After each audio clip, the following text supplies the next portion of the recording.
Please tell me who you are before you ask your question. Sure. I'm Gaurav from US Embassy. My question is it really possible for the governments around the world to inject a positive discourse in social media and use it to their own advantage? Or do you think social media by its very nature is anti-state and anti-government? Well, the two are not necessarily incompatible. I think, in fact, there is a positive discourse, and I gave you examples in my remarks of ways in which governments are using social media to get across useful information and thereby improve what's now being called e-governance. So if your post office is telling you where your parcel is on the internet, that is a use of social media.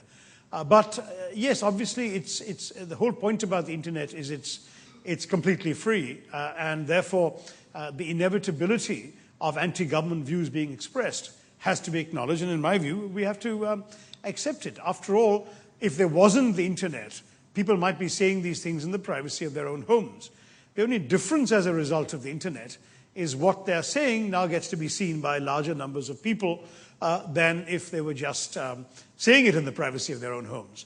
But it seems to me that in democracies, it is healthy for a government to be able to recognize that such things are being said. And so it can be anti a particular policy, it can be anti a particular party, it can be anti even a particular government, but it can't in itself bring that government down or destroy that. It becomes a useful input into the government's reflection and consciousness of how it is perceived. So I don't see a problem between those two propositions. Morning, Dr. Tharoor.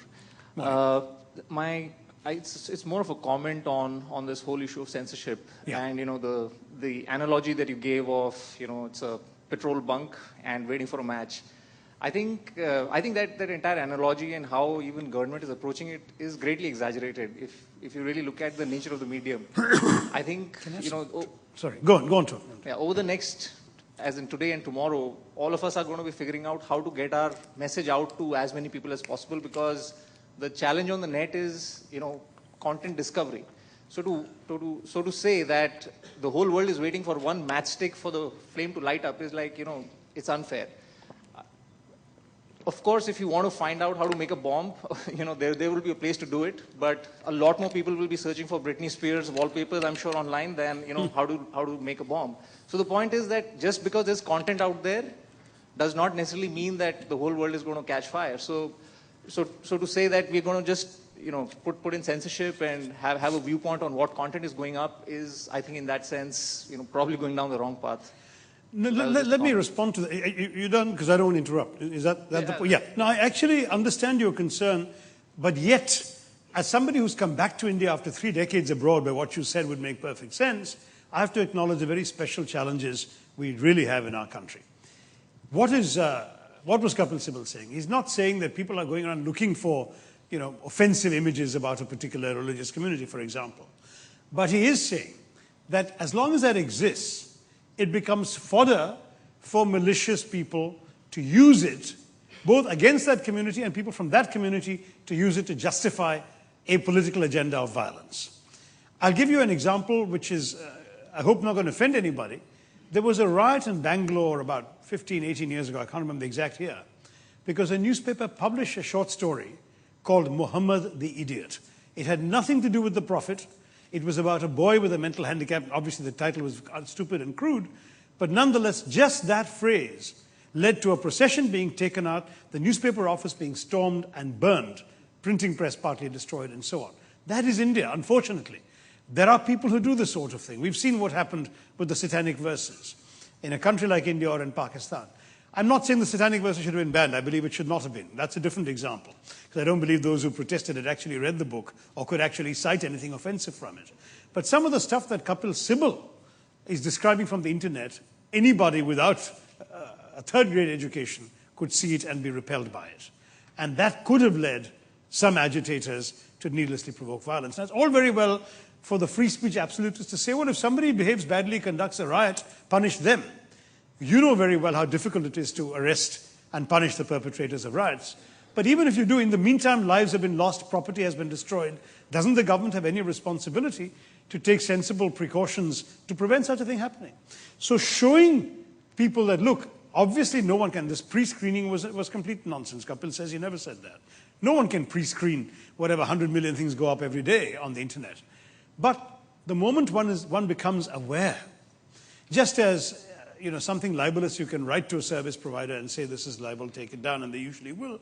Similarly, if something scurrilous goes up, why should the government not be able to say to the service provider, look, this is up there, we believe it's very serious, it can do real damage, could you take it down, and have them respond to it. This is the real issue there. It's no more than that. But unfortunately, in the social, political, and cultural environment of our country, sadly, the same sort of standards as you would see in Western Europe may not apply. I mean, it would be inconceivable to imagine a riot in Sweden over a story with a stupid title, which had nothing to do with insulting anybody, just the title.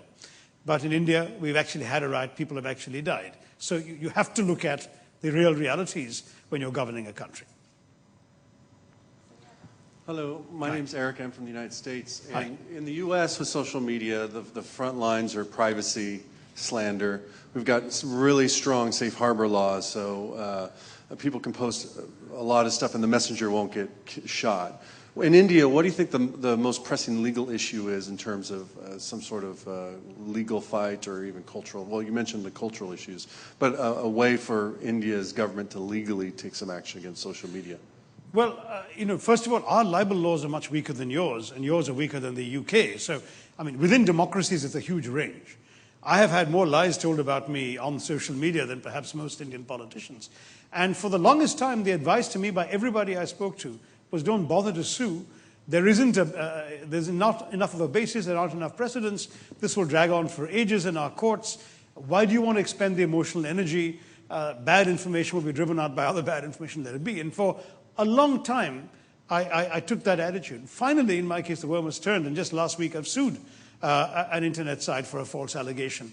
Because I've begun to realize that if you actually don't object and take action, you will end up in a position where the damn false charges are out there on the internet, available for searches, available as part of some sort of record. And, because of this absence of fact-checking and cross-checking and the lack of filters, literally anybody searching casually on Google might find things which are simply not true, which damage your reputation, and which they think might be true because they've gone unchallenged. So in my case, I've finally taken legal action. I'd like to see, I'm doing it as one example. I mean, there are literally a million things out there.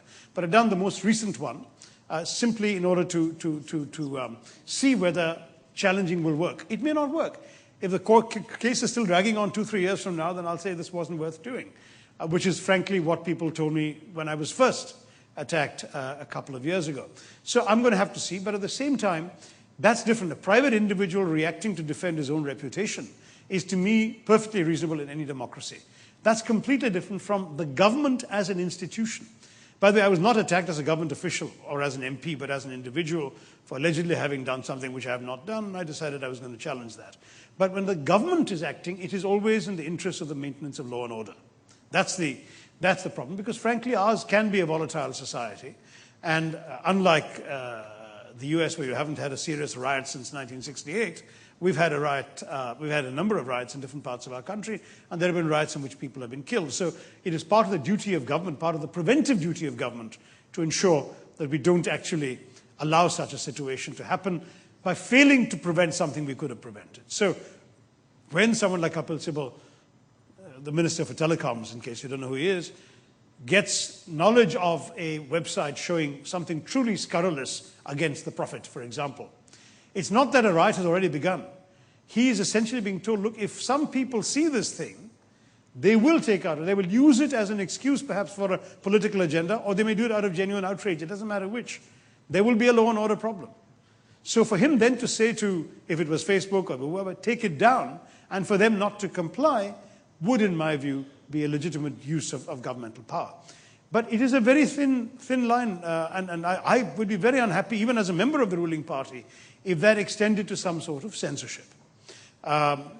We've had a judge, I think it was Facebook and Google, who went to the Delhi High Court to stop the government from doing this, and the judge, in refusing to stop the government, actually went on to say something along the lines of, we can even do what China does. And I was horrified, because obviously we are not China. I mean, there is a difference between a democracy and an autocracy. And I think if judges and governmental officials head down that path, then it would become really worrying for the preservation and success of our democracy. So we have to strike a balance between doing the responsible thing, which a government must do, and teetering over the brink into censorship, over-regulation, and restraint on democracy, which we should never do and which should be resisted. We have time for one last question. So can I take somebody from the back? I'm sorry. I just asked this gentleman if I Okay, could. so that's the last question. We are running two mics. So Well, we began 20 minutes late, so if you want, I'm willing to take more than one more question. yeah, we'll take the last two questions with the people with the mic. So sir, can we have your question? Mr. Second row. Tharoor, you make a very interesting point about China and India. I think China is demonstrating with its sophisticated use of internet spies and social networking tools that a dictatorship certainly can become more oppressive and more intrusive with the help of these tools. But I'm more interested in your view of how a democracy can use these tools to become more truly a democracy, that is, more responsive to its people. And in fact, I think we may even see halfway houses of not exactly elections, but voting of various kinds to make a democracy much more responsive on a day-to-day basis to the people at large. What do you say? There's so much. First of all, China employs 40,000 cyber police to monitor websites, and they have programs that monitor the use of certain kinds of words and so on. We could instead employ 40,000 responders, train them to actually explain government policies, to correct misinformation or disinformation. And to respond. And to respond, because obviously there are always going to be more questions from people, and therefore more people asking questions, than there are people available in any governmental department to respond to them. So actually hiring people and training them to be sort of public respondents would be one positive way forward. Sorry, I timed this very badly. Give me 1 second to get it out of my mouth. Okay. Second, we can imagine uses that haven't yet been fully and successfully attempted anywhere. You mentioned voting. We have a huge challenge, as you know, in terms of getting people to the polls. Our recent elections have rarely crossed the 60% voting turnout, with some exceptions. There was a 67% turnout in the Kashmir State Assembly. I think Bengal clocked in just around 60 last time. But if we can, in fact, make it possible for people to go to the internet with some suitably secure technology so that people can't impersonate others and vote, this could be very useful. Now, this will need to be tied in with other kinds of things that are happening. You've got the UID, the Aadhaar, the numbers that are being given to every resident of India. If that, for example, could somehow be correlated to your election identity card, you could eliminate the big hurdles people face right now in being registered to vote and updating their names on the rolls. And because modern technology makes it possible to update electoral rolls far more easily than in the bad old days when everything had to be done manually, we should not necessarily be in a position where putting people on an election register is a one-time exercise over a finite period of time, and if you happen to miss the boat because you're traveling or you weren't at home when the guy came around or whatever, you might lose the right to vote, which in a democracy is actually a crying shame. So the application of these things for such purposes ought to be thought through. We already have electronic voting machines which tabulate votes with a fair degree of reliability. Can't we extend these also to the voting registration process and to the act of voting itself? And I say that last thing very much with an eye to the future. It's not immediately practicable and no country yet is doing it. But it ought to be. We just have to think through the various consequences and risks of how this can be used or abused. And of course, in India, there is a particular challenge of being accused of elitism, that only 10 or 15% of the population have regular access to the internet. So are you not doing something to improve the turnout of the rich at the expense of the poor villager who lines up anyway for 4 hours in the hot sun to cast his vote? That's again a kind of populist issue that will come up when you start talking about internet voting and so on. But one could devise a system, try it on an experimental basis in a metropolitan area first, for the election of a mayor or something like that, see how it works, iron out the kinks. No one is saying you suddenly go national with a huge experiment like that. But I would imagine ways of doing that. But these two ideas, voting and greater responsiveness, with the engagement of more people whose sole purpose is to respond to citizens on the internet.